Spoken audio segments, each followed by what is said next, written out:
In this film, I'm going to give you tips for running the New York Marathon. New York Marathon has to be my favourite race in the world. It's an absolutely incredible experience that I've personally been lucky enough to experience 4 times. The whole of Manhattan turns into a runner's playground for the days leading up to the race. You have the expo, you have running shops doing events, you have runners everywhere you seem to look. Lots of runners in Central Park doing warm-ups, lots of running groups. Then the race itself takes you around the 5 boroughs of New York, and on every corner you get such support. There's people with signs, people ringing cowbells, people giving out oranges or beer. It's just an amazing experience. If you're doing the race, how do you get the most out of it? Well, here's some tips to make sure that happens. My first tip is a really practical one. Make sure that you book your hotel early. When you think of how many people are doing the New York Marathon, so many of them are going to be looking for accommodation. Make sure that you're one of the ones that gets in there early and books accommodation right near the finish. Because that's when your legs are really in a thank you, that you can just walk 2 blocks back to your hotel rather than 20. So make sure you get that hotel booked. There's so many great places staying in New York, and you will no doubt save a little bit of money if you book early too. My next tip is about transportation to the start of the marathon. So runners are given 2 choices, either to get a bus from Uptown or to take the ferry from Battery Park across the Hudson and then get a bus on the other side. The first time I did it, I took the bus from Uptown, being practical, that's where I was staying, and everyone told me that I'd done it wrong, and they were completely right. Starting the day with a trip across the Hudson, going past the Statue of Liberty, it is the perfect start to marathon day. You're huddled up with other runners. It's just an amazing experience.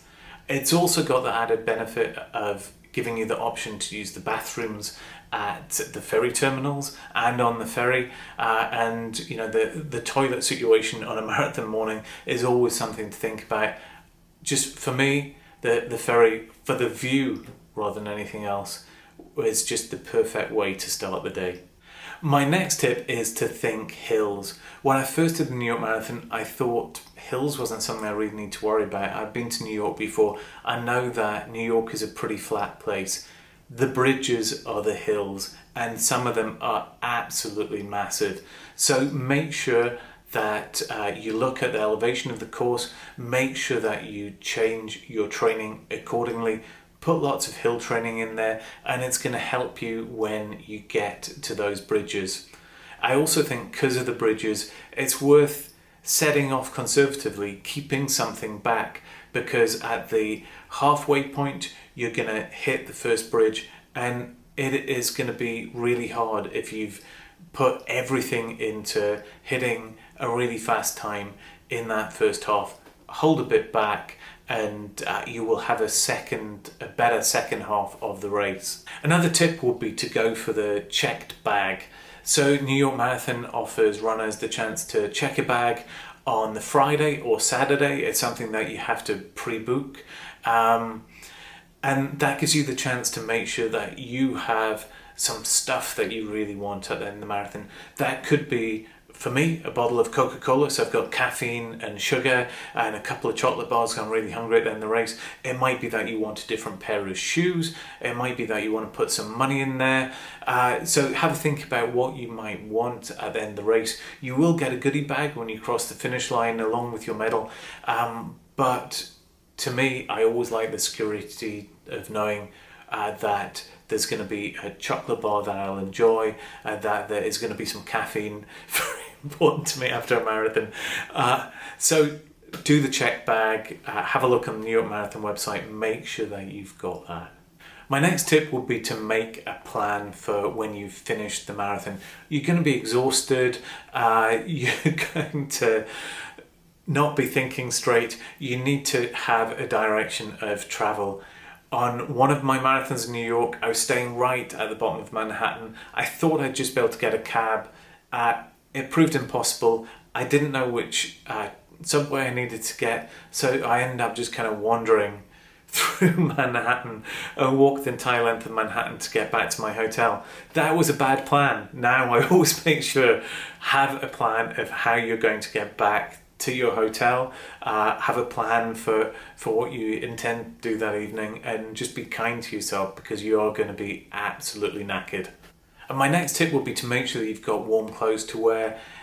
November can be cold, especially early in the morning. You're going to have lots of waiting around to do, so make sure that you have some warm clothes that you can wear while you're sitting around at the start line. Every year that I've done it, they've given out Dunkin' Donuts hats, which have been nice, but not as nice as the kind of throwaway jumpers that I've got from charity shops. They've always proved to be worthwhile investments. So yeah, make sure that you stay warm at the start. I'd say the other thing about the start is making sure that you have something to eat and drink with you, planning that out. I think nutrition is a very big subject, but just to mention it briefly here, making sure that you know what you're going to eat. They give out plain bagels with nothing on them at the start of the New York Marathon. I've normally had a couple of those, but I've always had my own food with me as well. Make sure you don't eat too much because you don't want to be too bloated, but yeah, just plan.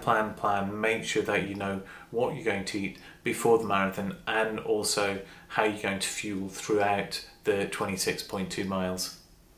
As you're running around the marathon, there are a lot of photographers everywhere. I normally try and smile at the ones in the first half and then scowl at those in the second half, and my pictures really show that. But if you can, try and smile at least some of the photographers, so you have some nice mementos, which will cost you a ridiculous price. But I mean, New York's an expensive place. This is an expensive experience. I think personally I'm going to spend the £50 to get the pictures at the end, so I know forever that I ran that race. Yeah, remember to smile. A final tip is for the day after the marathon. I would really recommend having comfortable shoes. My last marathon, I saw lots of people the day afterwards walking around in flip-flops. I was really quite jealous as I limped around in my shoes.